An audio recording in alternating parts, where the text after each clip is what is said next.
नमस्कार। हमारे YouTube channel ज्योतिष प्रसार में आपका स्वागत है। साथियों, जैसा कि आपको पता है, 13 अप्रैल 2021 से नवीन संवत्सर का प्रारंभ हो रहा है और यहाँ से पंचांग का प्रारंभ होता है। इसलिए आप लोग सब लोग एक एक पंचांग जरूर अपने घर पे ले आएं, क्योंकि पंचांग से यदि आप ज्योतिष में इंटरेस्ट लेते हैं तो पंचांग से आपको बहुत सारी चीज़ें पता लगेंगी। पंचांग से 5 प्रमुख वस्तुओं के बारे में जानकारी प्राप्त होती है, जैसे तिथि, वार, नक्षत्र, योग और करण। इन 5 चीज़ों से मिलकर पंचांग का निर्माण होता है। इसके अलावा भी जैसे अंग्रेजी जो कैलेंडर होता है, ग्रेगोरियन कैलेंडर, उससे आपको वर्ष का पता लगता है।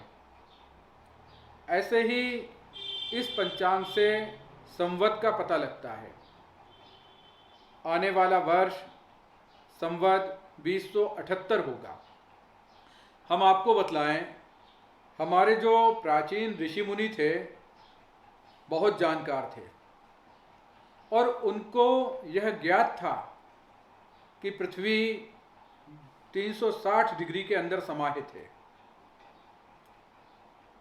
काल की गणना करने के लिए उन्होंने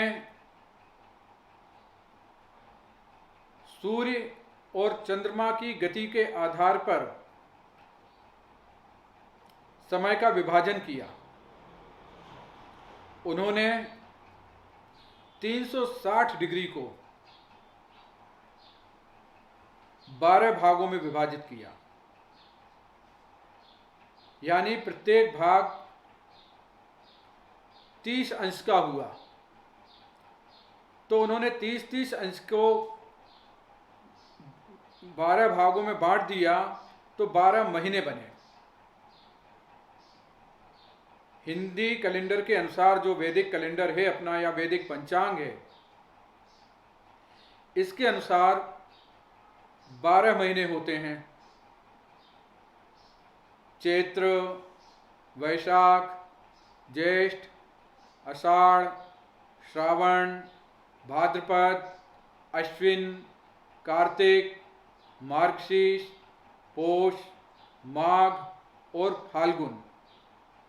तो उन्होंने वर्ष को 12 महीनों में विभाजित किया। उसके बाद उसको भी उन्होंने 2 भागों में बांटा, एक उत्तरायण और एक दक्षिणायन। तो यहाँ साल के 2 भाग हुए। उसके बाद और सूक्ष्म गणना के लिए, चूंकि भारत जैसे देश में मौसम एक जैसा नहीं रहता, तो उन्होंने 6 ऋतुओं में इनको विभाजित किया। और वो 6 ऋतुएं कौन कौन सी हैं? जैसे वसंत ऋतु, ग्रीष्म ऋतु, वर्षा ऋतु, शरद ऋतु, हेमंत ऋतु और शिशिर ऋतु। यानी 2-2 महीने की लगभग एक ऋतु हो गई। इसके बाद जो माह हैं, एक माह, उसको उन्होंने 30 दिनों में विभाजित किया। उसके 2 पक्ष बनाए उन्होंने 15-15 दिन के। एक शुक्ल पक्ष कहलाया और एक कृष्ण पक्ष कहलाया। दोनों में 15-15 तिथियों का माप रखा गया है, यानी 15 तिथियां शुक्ल पक्ष की और 15 तिथियां कृष्ण पक्ष की। जैसे तारीख होती है अंग्रेजी में, 1 से लेके महीने कभी 28 के होते, कभी 29 के होते हैं, कभी 30 के होते, कभी 31 के होते हैं। परंतु हिंदू पंचांग में 30 तिथियां फिक्स हैं और लगभग 12 अंश के लगभग एक तिथि होती है। तो तिथि का बारे में पंचांग में जानकारी प्राप्त हो जाती है कि आज कौन सी तिथि है।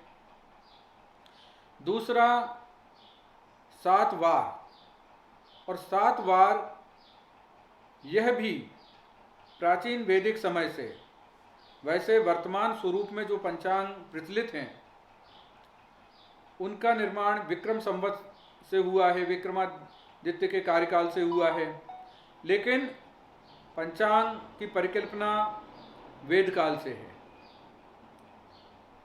7 दिनों का निर्माण हुआ। इन 7 दिनों के बारे में पंचांग से जानकारी प्राप्त होती है, और ये 7 दिन 7 ग्रहों के नाम पर रखे गए। जैसे सूर्य के नाम पर रविवार का नाम रखा गया, चंद्रवार यानी सोमवार, मंगल ग्रह के नाम पर मंगलवार, बुध ग्रह के नाम पर बुधवार, बृहस्पति ग्रह के नाम पर बृहस्पतिवार, और शुक्र ग्रह के नाम पर शुक्रवार, और शनि ग्रह के नाम पर शनिवार। इस तरह से 7 दिनों का निर्माण हुआ, और इन 7 दिनों के सप्ताह का वर्णन बहुत प्राचीन समय से महाभारत काल में भी प्राप्त होता है। वहाँ श्रीमद् भागवत में भी जब परीक्षक को तक्षक काट लेता है नाग, तो वो कहते हैं कि 7 दिनों के अंदर आपकी मृत्यु होगी।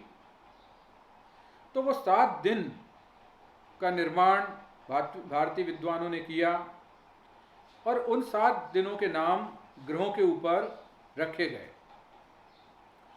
इसके अलावा तिथि हो गई, वार हो गया, 27 नक्षत्र का वर्णन पंचांग में रहता है।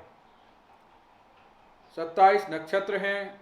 इसके अलावा 27 योग हैं, जिनके बारे में भी वर्णन इसमें प्राप्त होता है। इसके अलावा करण, और करण क्या होता है? जो तिथि होती है उसके आधे भाग को करण कहते हैं, और इन्हीं के आधार पर तमाम प्रकार के शुभ अशुभ योगों का निर्माण होता है। पंचांग के द्वारा हमें यह प्राप्त होता है कि आज का दिन किस कार्य के लिए कैसा है। इसके अलावा भारतीय त्योहारों के बारे में जो भी निर्णय होता है उसकी जानकारी पंचांग से प्राप्त होती है। और भी बहुत सारी चीज़ें, जैसे ग्रहण के बारे में जानकारी, सूर्योदय सूर्यास्त के बारे में जानकारी, चंद्रोदय के बारे में जानकारी, इन तमाम प्रकार की जानकारियाँ हमें पंचांग से प्राप्त होती हैं। इसलिए पंचांग कोई भी हो, किसी भी कंपनी का हो, कहीं से भी प्रकाशित हो, परंतु हमारा ऐसा मानना है कि हर घर में पंचांग अवश्य ही होना चाहिए। और यदि आप ज्योतिष सीखना चाहते हैं या आपकी ज्योतिष में रुचि है, तब तो फिर निश्चित ही आपके पास पंचांग होना चाहिए। तो आज के लिए इतना ही। यदि आप हमसे अपनी जन्म कुंडली का विश्लेषण कराना चाहते हैं तो हमारा मोबाइल नंबर है 9451333820। आप हमसे फ़ोन से संपर्क कर सकते हैं। हाँ, एक बात और, यदि आपको हमारा वीडियो अच्छा लगता है तो इसको लाइक करें और चैनल को सब्सक्राइब करें। नमस्कार।